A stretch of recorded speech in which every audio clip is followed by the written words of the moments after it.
Saturday morning, Seville Square, Pensacola, Florida, home to the Smokin' in the Square cook-off. The mouth-watering smell of barbecue is in the air. BAMA-Q pros kick off turn-in day with a traditional ritual, one for good luck, the 707 kickoff. Do we have any first-timers here today? All right, we've got about 45 seconds to 707. Everybody get your bearded knot open at the rules of 707. Do not be late. 3, 2, 1.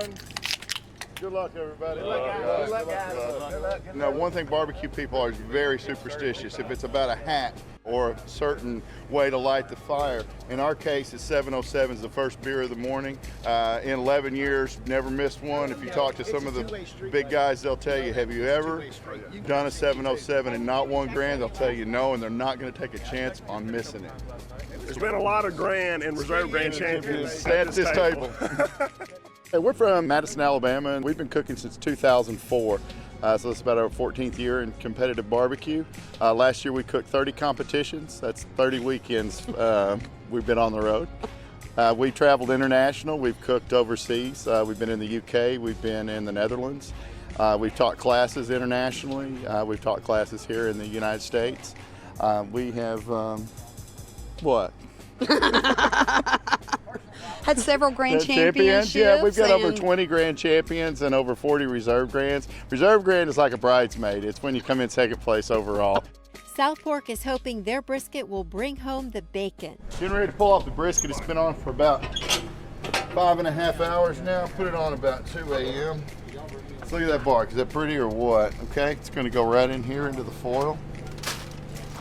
Okay, now we're going to add a little au jus, a little magic to it. This is going to keep it moist. This is going to make it nice and tender.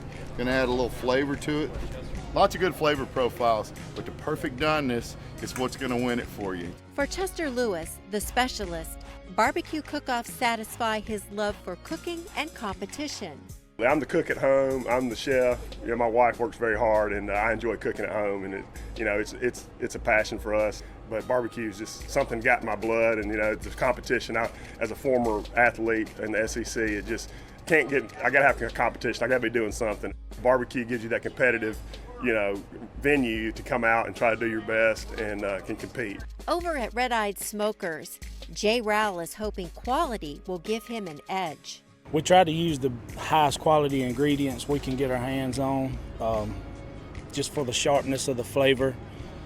Everyone out here cooks so well, and it's just one little thing that'll set you apart, and you hope this weekend you have that.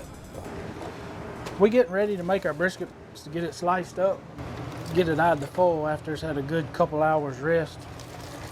Right now I'm making sure I see the grain of my meat. I want to slice across the grain of my meat. That's where I get my tenderness from. And we're going to look for about 1/4 inch slices. See how I like my tenderness. Tenderness looks pretty good this week. You want it to hang over your finger without breaking. It's kind of a good rule of thumb. Pull apart real easy with just a little tug here in the middle. I let it rest for a while. This is just going to bring the temperature up, put a little bit more moisture in them. That way when I put it in the box at the last minute, it's hot when they get it. That's only happened once. Good luck today. Good luck. How's everything going?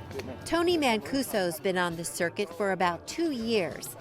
If you like to cook and you like to compete, this is a great venue to do it. It's fantastic and the people are great. The nice thing about it is I'm new to the sport. I'm only about 2 years in, and all the teams have helped me with something. I ask questions, they tell me answers. I inherited this team from a friend of mine who cooked barbecue. He got to the point where his kids were of an age that he wanted to spend more time with them. And so he said, you know what, Tony helped me for a year, and I helped him out. And at the end of the year, he says, look, it's all yours. My specialty probably is chicken. I've done best in chicken. I just pull my chicken out to get it ready to get it put on. I've already seasoned it and buttered it. I'm gonna let it come a little closer to room temperature, and then we're gonna put it on in a few minutes, along with my ribs. So what we're doing now, we're gonna sauce it. We've sauced the bottom, and notice what I've done, I've rolled the foil down, so we're gonna do my patented flip method, which puts the rib perfectly in place for the top sauce. All right, and here we go, we're now about to sauce the ribs. We're going across the top lightly. And really what we wanna do is create a nice glaze across the top. No brush marks. And how important is this for judging? This is all about appearance. See, appearance is the lowest percentage of scoring, but it also makes up the difference between first place and 10th place. I promise you that. We go to the contest, there's set rules by KCBS, and we make sure every team abides by those. We enter the scores, we have a scoring program, so we generate the winners. But the biggest thing is just to make sure everybody is on a level playing field. It is definitely up there with one of our top ones. My wife and I do about 22 to 26 a year. We are definitely looking forward to this because it is a very, very fun contest. The BAMA-Q pros have been hard at work all day, perfecting their chicken, ribs, pork, and brisket, all in an effort to take home the big one, a 4-foot-tall Pelican trophy and some cash. Southport, first grand champion, 2007. It was all in the brisket.